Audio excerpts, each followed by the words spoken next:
Na pandemia, criou aí, inclusive há essa discussão que durante a quarentena houve mudanças de hábitos na alimentação. Paula, você não é nutricionista, tudo bem, mas realmente houve essa mudança. Houve sim, Fabélia. E não só na questão dos hortifrutis, mas também daqueles itens que a gente considera os caseiros, né? Como o arroz e o feijão, que também estão em alta, né? Então, não somente os produtos de horta e fruta, mas todo o consumo que é considerado itens caseiros, né? E isso porque houve uma tendência comportamental da população ficar mais em casa devido ao isolamento. Aí dá tempo de ficar, vamos dizer assim, de elaborar um prato, de cozinhar, de inventar a moda, seria por aí? Não, a questão nem seria mais a questão de inventar, é porque como são a alimentação básica da nossa mesa, né, do brasileiro, acabou-se que a gente passou a consumir mais. Então, comidas como fast foods, deliveries, essas comidas que são mais elaboradas, como você diz, acabou que elas perderam um pouco o espaço, isso nessa pandemia, e esses itens, que são os itens básicos da nossa alimentação, acabaram por tomar esse espaço, porque além de no começo estarem mais baratos, né, o ideal era que se comesse, a recomendação, em casa, né? E ainda acabou, então a gente pode dizer assim, que acabou indo para um lado mais saudável. Sim, a gente pode dizer que assim, 90% das famílias passaram a preparar seus próprios pratos, né?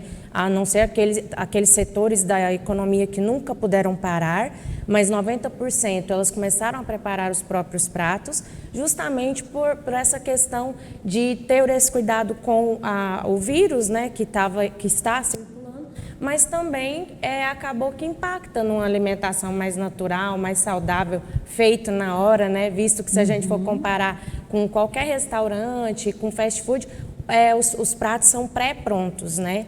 Você também, você dá toda a assistência. Sim. Para dar ali aquela consultoria, assistência técnica para o cultivo. Sim. De hortaliças. Sim. A gente também viu aí durante a pandemia a questão do doméstico, do cultivo em casa. Isso aí também porque a comercialização de mudas, Sim. porque às vezes chega lá na horta, ao invés de levar só a planta ali, Sim. pronta, ele leva a planta, mas ele também leva uma mudinha. Leva, inclusive tem produtores aqui na cidade, né, que eu dou assistência, que tem hortas hidropônicas e que também comercializam mudas, eles tiveram esse aumento de procura por muda.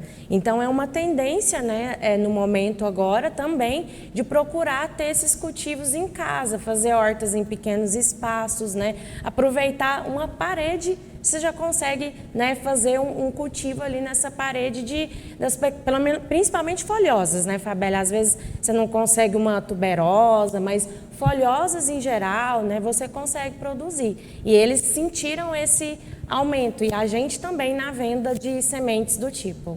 Pois é, porque as pessoas tinham que buscar também ocupações para a vida delas na quarentena. É algo muito importante que você falou, né? Eu acho que muito mais do que a questão da segurança alimentar, né? Da gente conseguir manter a alimentação, a questão que isso traz para o psicológico, né? Então, a partir do momento que você desempenha uma atividade, né, em casa, e eu acho que você deve ter acompanhado nas redes sociais, eu também acompanhei, um movimento muito grande das pessoas cozinhando, postando receita. Mostrando até os desastres. Isso, então assim, foi uma tendência muito natural que aconteceu. Então todo mundo, como você disse, começou a se ocupar, né? E uma das ocupações que acaba que são mais eficientes e produtivas em casa é cozinhar, né? Então produzir um pouco do próprio alimento acabou sendo uma tendência muito forte. E para quem ainda já saiu da quarentena, mas de repente quer incentivar, porque as crianças também estão em casa, as crianças não voltaram para a escola, Não. São poucas as escolas que retomaram aulas presenciais, poucas regiões no Brasil. Sim. Aí as mães, às vezes até para gastar um pouco de energia dos filhos, vamos para a horta, vamos fazer vasinhos e tudo. Quais são assim, vamos colocar ali, o princípio. Como que eu começo? Qual é o tamanho? Qualquer criança pode participar desse processo? Qualquer criança. Então, inclusive, assim, até leciono na faculdade, a gente estava com um projeto desse que também teve que ser parado, suspenso no momento devido à pandemia. Mas a ideia é que agora a gente estimule a fazer isso em casa, né? Ou em quintais, em pequenos locais. Então, assim, o investimento inicial é bem pequeno, então, visto que não é uma horta de princípio comercial, é algo mais caseiro para o próprio subsídio ali. Então, é uma semente que custa um baratinho, em torno de R$4, um pacotinho de semente. Né? Geralmente, a gente recomenda utilizar junto com a terra, quando você for preparar um canteirinho, substrato e um pouco de areia, né? Visto que não é um solo que está acostumado a receber uma produção.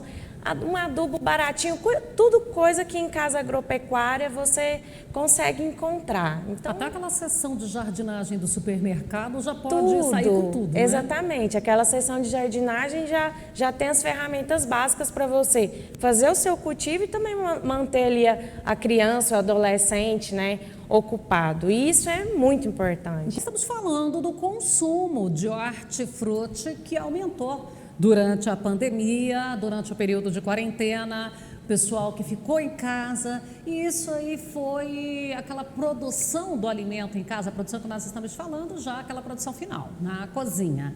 E isso provocou aumento nos preços? A gente teve vários fatores, né, Fabélia, que colaboraram para esse aumento dos preços, né?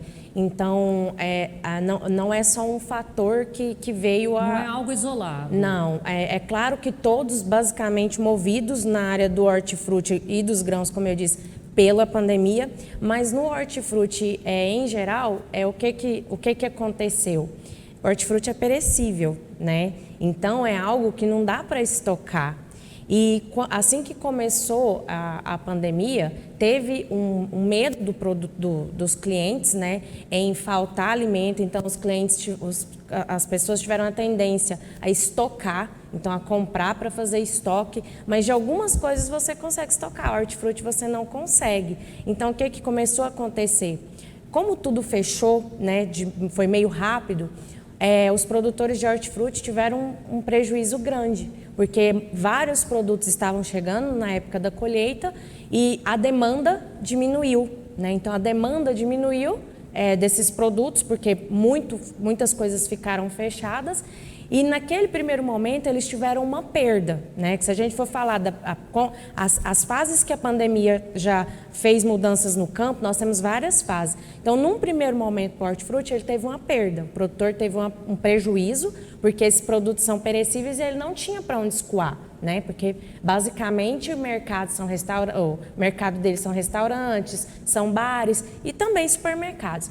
E aí o que ele ficou? Ele ficou com um pouco de medo de investir novamente e de não ter para quem vender, né? Aí o que começou a acontecer? Começou a faltar o alimento no mercado. Então, por causa de um prejuízo inicial, faltou produto depois. Faltou. Que é o que a gente tem todo ano. De Isso. repente, esse ano o milho está bom de preço, ano que vem todo mundo planta, sobra milho, cai o preço. Exatamente. É o que você está acostumado a ver bastante com os grãos, né? Então, é a lei da oferta e da procura. Então, se eu estou tendo uma demanda muito grande, esse preço começa a aumentar. Se eu estou tendo uma demanda, né, menor, esse preço começa a diminuir. E aí, assim, impactou tanto no hortifruti, nesse sentido, que os produtores ficaram com medo, eu vou plantar e aí, né, eu vou ter para onde escoar. Aí a gente tem uma outra fase da pandemia, que é a fase que a gente estava conversando no bloco anterior, onde as pessoas começaram a cozinhar em casa, fazer seus próprios alimentos,